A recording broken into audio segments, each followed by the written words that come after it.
আপনার সন্তানকে শিক্ষিত নয়, সুশিক্ষায় শিক্ষিত করুন।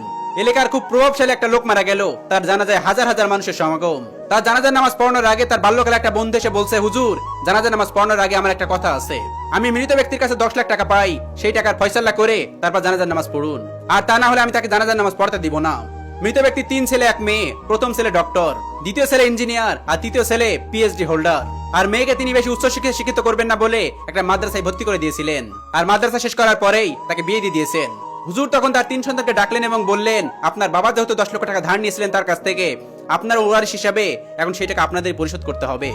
এই টাকা পরিশোধ না করে জানাজাটা পড়ানো ঠিক হবে না। তখন 3 সন্তান বলে উঠলো, আমার বাবা যে 10 লক্ষ টাকা ওনার কাছ থেকে নিয়েছিল এই ব্যাপারে আমরা কিছু জানি না, আর বাবা মৃত্যুর আগে কোনো ওসিয়াত করে যায়নি, আর এই টাকা আমরা পরিশোধ করতে পারবো না, তার একদম স্পষ্ট বলে দিল। মৃত ব্যক্তির ভাইদের ডেকে বললেন, দেখেন আপনার ভাই 10 লক্ষ টাকা ওনার কাছ থেকে নিয়েছিলেন, সেই টাকা শোধ না করা পর্যন্ত ওনার জানাজা পড়ানো ঠিক হবে না। এখন আপনারাই বলুন কি করা যায়। তখন তার ভাইরা বলল, আমার ভাই অনেক আগেই তার স্ত্রী সন্তানে আলাদা থাকতো, আমাদের কেমন খোঁজ খবর নিত না, সে ঋণ করেছে আর না করেছে সেটা তো আমরা জানি না। এই বলে তার ভাইরা সেখান থেকে চলে গেল। এরপর হুজুর এক এক করে তার সকল আত্মীয় স্বজনদের বলতে লাগলেন। সবাই একই কথা বলল, কেউ রাজি হলো না তার টাকা পরিশোধ করার জন্য। হুজুর তখন স্পষ্ট বলে দিল, মৃত ব্যক্তির টাকা পরিশোধ না করা পর্যন্ত আমি তার জানাজা পড়াতে পারবো না। সেখানে একটা হট্টগোল লেগে গেল, যে ছিল গ্রামের সবথেকে ধনী ব্যক্তি, আর তার জানাজা হচ্ছে না মাত্র 10 লক্ষ টাকার জন্য। ঠিক ওই সময় বুরকা পরিত একটা মেয়ে আসলো, তার হাতে একটা ব্যাগ।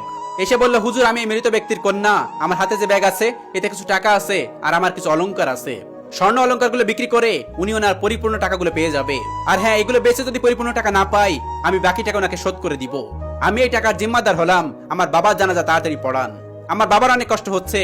হুজুর তখন সেই মেয়েটির হাতে ব্যাগটি নিয়ে সেই জিম্মাদার হাতে দিয়ে দিলেন। জিম্মাদার তখন বলে উঠলেন, হুজুর এবার জানাজা পড়ান, আমি ওনার কাছে 10 লক্ষ টাকা পাই না, উনি আমার কাছে 10 লক্ষ টাকা পাই।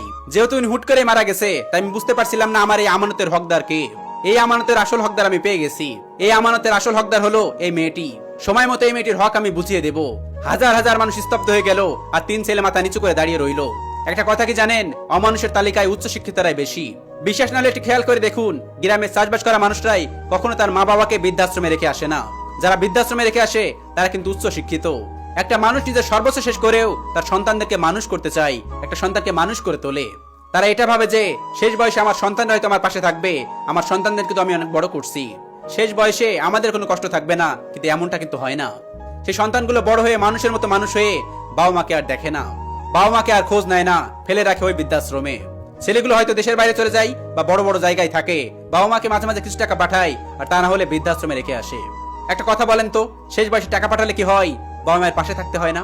একটা সন্তানকে তারা মানুষ করে এই কারণে যে শেষ বয়সে তাদের পাশে থাকবে আর শেষ বয়সে তাকে দেখবে, কিন্তু এটা আর হয় না।